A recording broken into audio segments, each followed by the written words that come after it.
The 39-year-old prince and his 40-year-old wife made a recent trip to Courchevel, France, with their 3 children, Prince George, 8, Princess Charlotte, 6, and Prince Louis, 3, but Catherine and William still managed to find time for themselves on the holiday. A source told Us Weekly, Kate and William dined at La Pilatus, which brought back so many fond memories of when they were last there, and all the family ate cheese fondue.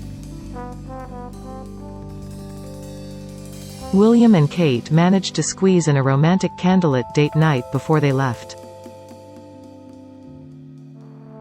It was just what they needed to ignite the spark after such a hectic couple of years. The family decided on the French Alps after George asked to go skiing.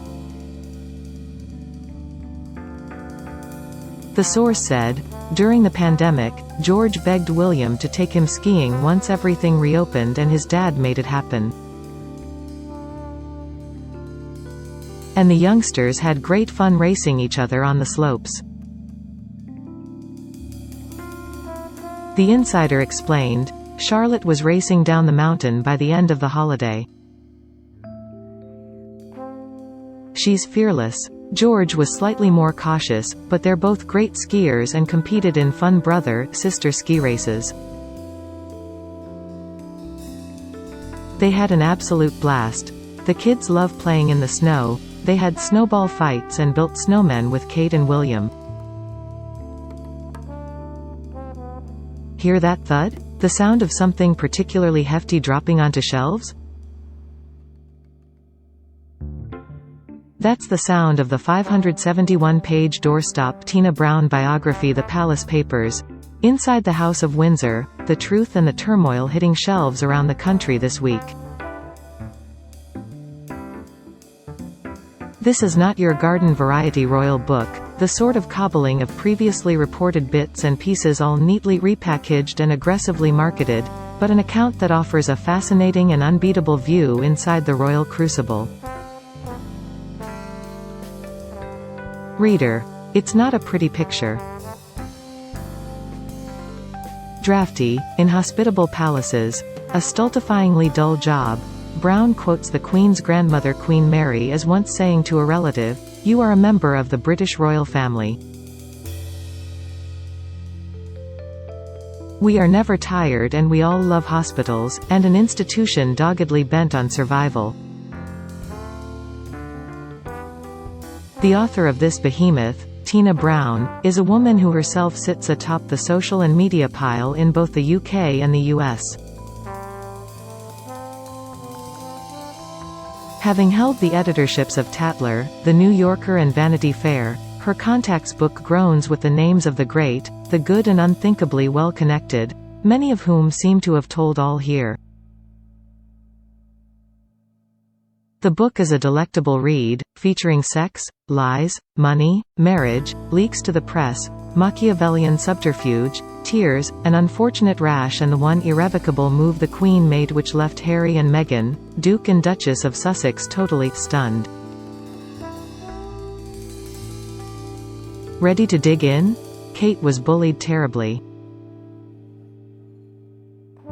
These days the future Queen Catherine might be Marlborough School's most famous graduate, but her senior education actually started at a school called Downe House. There, according to Brown, she was bullied badly.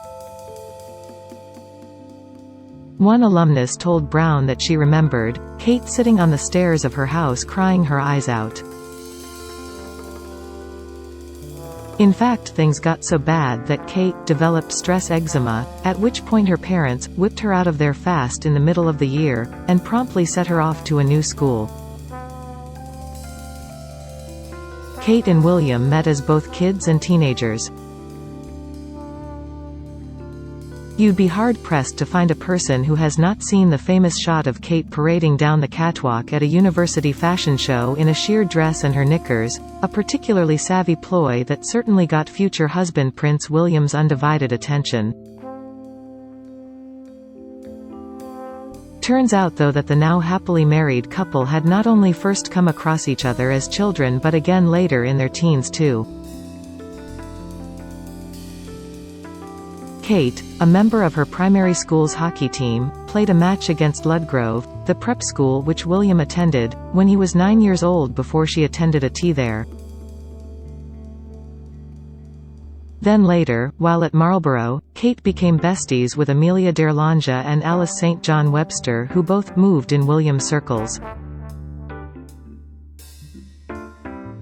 When the future Duchess was 17, d'Erlange invited her to a house party whose guest list also included William. Did sparks fly? Were lingering looks exchanged? Was there the first hint of a frisson? Sadly, Brown does not tell us, but still, at least we know this love story ends well.